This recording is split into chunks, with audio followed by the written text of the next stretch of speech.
اللہ الرحمن الرحیم۔ السلام علیکم ناظرین۔ محمد احمد نامی ایک شخص بصرہ کی گلی سے گزر رہا تھا کہ اچانک اوپر سے پانی کے چند قطرے اس پر آ کر گرے، جس پر اس شخص نے بلند آواز میں کہا، کہیں یہ پانی ناپاک تو نہیں ہے؟ تو بالا خانے سے عجز اور انکساری میں ڈوبی ہوئی آواز آئی، بھائی اسے دھو ڈالو، یہ گناہگار شخص کے آنسو ہیں۔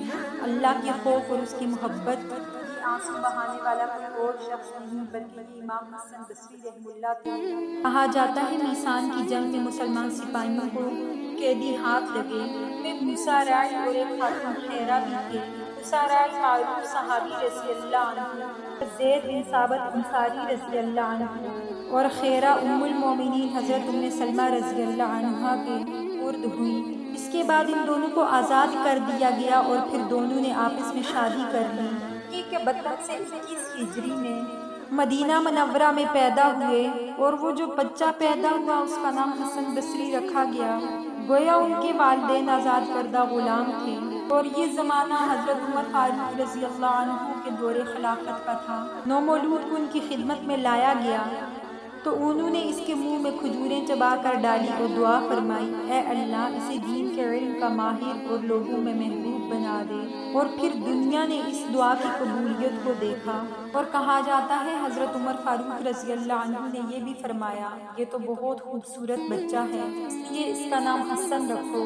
اور اسی طرح ام المومنین حضرت ام سلمہ رضی اللہ عنہا ان کی رضائی والدہ ہیں، کیونکہ ان کی والدہ ام سلمہ رضی اللہ عنہا کی کنیز تھی۔ وہ کسی کام میں مصروف ہوتی اور آپ رحمہ اللہ رونے لگتے تو ام المومنین ان کو چپ کروانے کے لیے اپنی گود میں لے لیتی اور اپنا دودھ پلا دیا کرتی تھی۔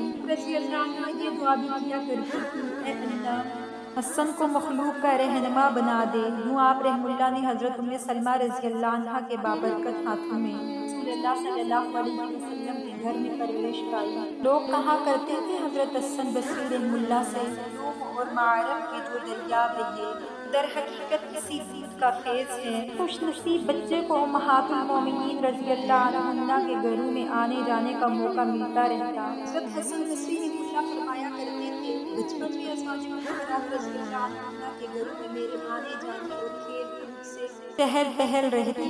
بعض اوقات میں اچھلتا کودتا گھروں کی چھتوں پر چڑھ جاتا۔ اس طرح ان کی تربیت امہات المومنین رضی اللہ عنہا کے گھروں کی پاکیزہ فضاؤں میں ہوئی۔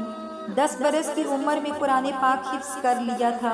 14 برس کے ہوئے تو والدین کے ساتھ بصرہ منتقل ہو گئے۔ آپ بہت وجیہ اور حسین و جمیل تھے، جسم مضبوط اور متوازن تھا، سر پر گھنے بال بہت خوبصورت لگتے تھے۔ آپ باندھتے اور اس پر چھوٹی سی سبز چادر اوڑھا کرتے تھے اور ہلکی سی مونچھیں بھی رکھا کرتے تھے۔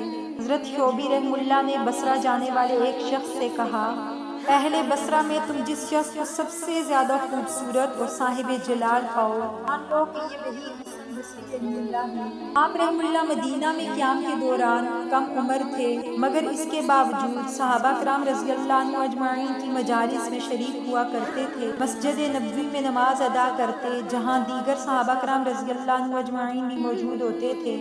آپ رحمہ اللہ نے حضرت عثمان رضی اللہ عنہ کی امامت میں نماز جمعہ ادا کی اور ان کے خطبے کا بھی ذکر کیا۔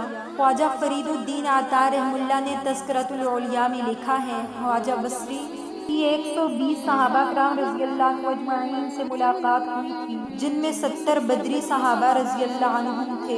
22 برس کے ہوئے تو جہاد میں شریک ہوئے۔ 10 برس تک مختلف محاذوں پر اسلامی لشکر میں شامل ہو کر داد شجاعت لیتے رہے۔ مورخین نے کابل کی جنگ میں آپ رحمہ اللہ کی بہادری کا خاص طور پر ذکر کیا ہے، یہاں تک کہ ایک نے تو انہیں عرب کے نامور بہادروں میں شمار کیا ہے۔ اس 10 سالہ جہاد میں انہیں بہت سے صحابہ کرام رضی اللہ عنہ اجمعین کی صحبت بھی میسر آئی، جو ان لشکروں میں شامل تھے، اور اسی دوران انہوں نے علوم اور معارف کے اسباق حاصل کیے۔ کچھ عرصہ تک والیہ خراسان کے منشی کے طور پر بھی کام کیا۔ بصرہ کے قاضی بھی مقرر ہوئے، پھر جلد ہی ان امور سے الگ ہو گئے۔ مجلس وعظ و جہاد سے واپس آئے تو عوام کی حالت دیکھ کر آپ رحمہ اللہ کا دل دکھا کرتا تھا، لہٰذا انہوں نے دینی تعلیمات سے آگاہ رکھنے اور تقویٰ میں پرہیزگاری کا درس دینے کے لیے ہفتے میں ایک دن وعظ و نصیحت کا رکھا۔ ہفتے میں ایک دن وعظ و نصیحت کا شروع ہوا کیونکہ آپ رحم اللہ عالم بعمل، فقیہ، علوم و حدیث کے ماہر، صوفی، مجاہد، مدرس، فصیح انسان تھے۔ یہ آپ رحم اللہ کی مجلس وعظ نے بہت جلد شہرت حاصل کر لی، جس میں بڑی تعداد میں لوگ شریک ہوا کرتے تھے، جن پر بڑے بڑے علماء اور حبیب عجمی اور رابعہ بصری رحم اللہ علیہا جیسے اہل اللہ بھی شامل تھے۔ آپ رحم اللہ سے ایک شخص نے پوچھا، یا شیخ مسلمانی کیا ہے اور مسلمان کون ہیں؟ تو آپ نے جواب دیا، مسلمانی کتابوں میں ہے اور مسلمان زیر خاک ہیں۔ اس نے کہا، ہمارے قلوب سوئے ہوئے ہیں، آپ کی باتوں کا ہم پر کوئی اثر نہیں ہوتا، ہم کیا کریں؟ فرمایا، کاش تمہارے دل سوئے ہوئے ہوتے، کیونکہ سوئے ہوئوں کو جھنجھوڑ کر جگانا بہت آسان ہے۔ ہمارے قلوب تو مر گئے ہیں جو جھنجھوڑنے پر بھی بیدار نہیں ہوتے۔ ایک شخص نے دریافت کیا، اس نے اخلاق کیا ہے؟ تو آپ رحم اللہ نے فرمایا، سخاوت، درگزر اور برداشت کرنا۔ آپ رحم اللہ فرمایا کرتے تھے، آدمی کی مروت اس کی زبان کی سچائی، اپنے بھائیوں کا بوجھ اٹھانا ہے، پڑوسیوں کو تکلیف دینے سے رکنا ہے۔ فرمایا کرتے تھے، جن میں 4 چیزیں ہوتی ہیں، اللہ تعالیٰ انہیں جنت میں داخل فرماتا ہے اور اپنی رحمت ان پر نازل کرتا ہے۔ پر ایک، والدین کے ساتھ نیکی، اپنے مملوک یعنی غلام کے ساتھ نرمی، یتیم کی کفالت اور کمزور کی مدد۔ ایک شخص آپ کی مجلس میں آیا اور خشک سالی کی شکایت کی، آپ نے اسے استغفار کی تلقین کی۔ کچھ دیر بعد ایک اور شخص آیا، اس نے بے اولادی کی شکایت کی، آپ نے اسے بھی استغفار کی تلقین کی۔ کچھ دیر بعد ایک اور شخص آیا جس نے فقر و فاقے اور تنگ دستی کی شکایت کی، تو آپ رحم اللہ نے اسے بھی استغفار کی تلقین کی۔ کسی نے اظہار تعجب سے کہا، سب کے الگ الگ مسائل مگر جواب ایک ہی؟ تو آپ رحم اللہ نے فرمایا، کیا تم نے قرآن پاک کی یہ آیت نہیں پڑھی؟ ترجمہ یہ ہے، چونکہ میں نے ان سے کہا، یعنی حضرت نوح علیہ السلام اپنی قوم سے، کہ اپنے پروردگار سے مغفرت مانگو، یقین جانو وہ بہت بخشنے والا ہے، پر آسمان سے خوب بارشیں برسائے گا اور تمہارے مال اور اولاد میں ترقی دے گا اور تمہاری خاطر نہریں بہا دے گا۔ فرماتے تھے، بھیڑ بکریاں انسانوں سے زیادہ باخبر ہوتی ہیں کہ چرواہے کی ایک آواز پر چرنا چھوڑ دیتی ہیں، اور انسان اپنی خواہشات کی خاطر احکام الہی کو بھول جاتا ہے۔ بروں کی صحبت سے بچو، کیونکہ صحبت بد نیک لوگوں سے دور کر دیتی ہے۔ اگر تم دیکھنا چاہتے ہو کہ تمہارے بعد دنیا کی کیا کیفیت ہوگی، تو یہ دیکھ لو کہ دوسرے لوگوں کے جانے کے بعد کیا نوعیت رہی۔ ہائے افسوس اے انسان، کیا تجھ میں اللہ تعالیٰ سے جنگ کی طاقت ہے؟ کیونکہ جو شخص اللہ تعالیٰ کی نافرمانی کرتا ہے، حقیقت میں وہ اللہ تعالیٰ سے جنگ کرتا ہے۔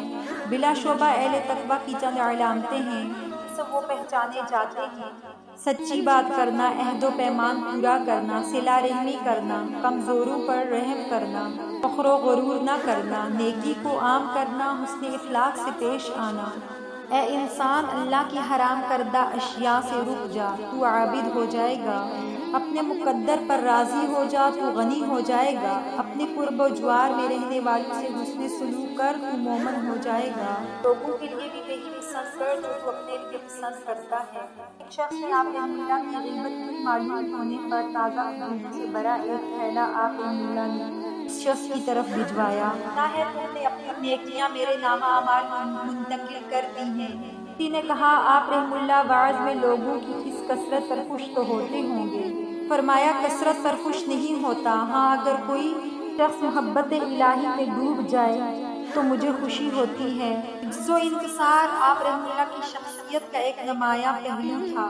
آپ رحم اللہ ہمیشہ باوضو رہتے، کثرت سے روزے رکھتے، اللہ کی محبت اور اس کی ناراضی کے خوف سے ڈرتے، اللہ کے خوف سے اس قدر روتے کہ آنکھوں میں گھڑے پڑ جاتے۔ ایک بار کافی عرصے تک شہر میں بارش نہ ہوئی تو لوگ دعا کے لیے آپ رحم اللہ کے پاس آئے، جس پر آپ رحم اللہ نے فرمایا، سب سے گناہگار شخص کو شہر سے نکال دو تو شاید بارش ہو جائے۔ لوگوں نے پوچھا، شیخ وہ کون شخص ہے؟ روتے ہوئے کہا، حسن بصری۔ آپ رحم اللہ بہت کم ہنسا کرتے تھے۔ امام غزالی نے احیاء العلوم میں لکھا ہے کہ حضرت حسن بصری رحم اللہ پر ایک وقت ایسا آیا، کلمہ حق کہنے پر حجاج بن یوسف سے اذیتیں برداشت کی۔ ایسا ہی ایک واقعہ نقل کرتے ہیں، کلمہ حق کہنے کی بنا پر حجاج بن یوسف سے آپ رحم اللہ کے تعلقات خراب ہو گئے۔ آپ رحم اللہ کو 9 برس تک روپوشی کی زندگی گزارنا پڑی۔ لوگ اس بارے میں اختلاف کرتے ہیں کہ آپ رحم اللہ کی حضرت علی رضی اللہ عنہ سے ملاقات ہوئی یا نہیں۔ ایک کا کہنا ہے کہ آپ رحم اللہ ایک بار بھی ان سے نہیں ملے، لیکن بہت سے علماء کے مطابق آپ رحم اللہ نے نہ صرف حضرت علی رضی اللہ عنہ کی زیارت سے مشرف ہوئے بلکہ ان سے فیض بھی حاصل کیا تھا۔ بعض کتب میں یہ واقعہ درج ہے جب حضرت سیدنا علی رضی اللہ عنہ بصرہ تشریف لائے تو تمام افراد کو واعظ و نصیحت کرنے سے روک دیا تاکہ عوام تک درست دینی تعلیمات پہنچائی جا سکیں۔ تاہم صرف حضرت حسن بصری رحم اللہ کو واعظ و نصیحت کا سلسلہ جاری رکھنے دیا۔ اس موقع پر معلومات کے لیے حضرت علی رضی اللہ عنہ حلیہ بدل کر آپ رحم اللہ کی مجلس واعظ میں شریک ہوئے، اور جب واپس جانے لگے تو حضرت حسن بصری رحم اللہ نے انہیں پہچان لیا اور ان سے مصافحے اور ملاقات کی سعادت حاصل کی۔ نبی بردہ رحم اللہ فرماتے ہیں، میں نے حسن بصری رحم اللہ سے زیادہ کسی کو صحابہ کرام رضی اللہ عنہ اجمعین سے مشابہ نہیں پایا۔ حضرت انس بن مالک رضی اللہ عنہ سے ایک مسئلہ پوچھا گیا، انہوں نے فرمایا، حسن سے پوچھو۔ امام محمد غزالی رحم اللہ کا ارشاد گرامی ہے، امام حسن بصری رحم اللہ فصاحت و بلاغت کے اعلیٰ ترین مقام پر فائز تھے، ان کی زبان سے حکمت کے پھول جھڑا کرتے تھے۔ ایک مرتبہ آپ رحم اللہ حج کے لیے تشریف لے گئے تو راہ میں ساتھیوں کو شدت سے پیاس لگی، ایک کنویں پر نظر پڑی لیکن وہاں کوئی رسی نہ تھی، آپ نے ڈول نہ پایا۔ جب آپ رحم اللہ کو معلوم ہوا تو فرمایا، جب میں نماز میں مشغول ہو جاؤں تو تم پانی لے لینا۔ آپ رحم اللہ نماز کے لیے کھڑے ہوئے تو کنویں سے پانی ابل پڑا، لوگوں نے پانی پیا، جبکہ ایک شخص نے کچھ پانی ایک برتن میں رکھ لیا جس پر کنواں ایک دم پرانی حالت میں آ گیا۔ آپ نے فرمایا کہ اللہ رب العزت پر اعتماد نہیں کیا، یہ اسی کا نتیجہ ہے۔ معروف کتاب تذکرۃ الاولیاء میں اسی سفر کی یہ کرامت بھی درج ہے۔ آپ نے ان لوگوں کو راستے میں کچھ کھجوریں اٹھا کر دیں جن کی گٹلیاں سونے کی تھیں، لوگوں نے وہ گٹلیاں بیچ کر کھانے پینے کا سامان خریدا اور صدقہ بھی کیا۔ تاہم کئی مقامات پر آپ رحم اللہ کے لیے ابو محمد، ابو سعید، ابو نصر، ابو علی کی کنیت استعمال ہوئی ہے، جس سے پتہ چلتا ہے آپ رحم اللہ کے کئی صاحبزادے تھے۔ ان کے دو بھائیوں کا تذکرہ بھی ملتا ہے جن میں حضرت سعید عالم حدیث اور حضرت عماد ممتاز صوفی تھے۔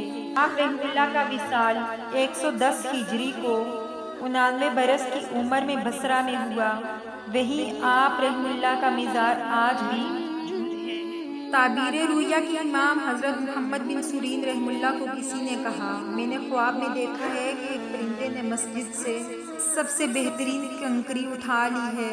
حضرت محمد بن سیرین نے فرمایا، اگر تمہارا خواب سچا ہے تو یہ حضرت حسن بصری رحم اللہ کی موت ہے، کیونکہ وہ ہمارے درمیان سب سے قیمتی پتھر ہیں۔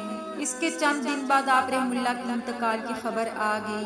نماز جمعہ کے بعد آپ رحم اللہ کی نماز جنازہ پڑھائی گئی تو پورا بصرہ امڑ آیا۔ کہا جاتا ہے بصرہ میں یہ پہلا موقع تھا جب جامع مسجد میں عصر کی نماز نہیں پڑھی گئی، کیونکہ تمام لوگ جنازے کے ساتھ چلے گئے تھے اور نماز پڑھنے کے لیے مسجد میں کوئی بھی شخص موجود نہیں تھا۔ امید ہے آج کی ویڈیو آپ کو پسند آئی ہے۔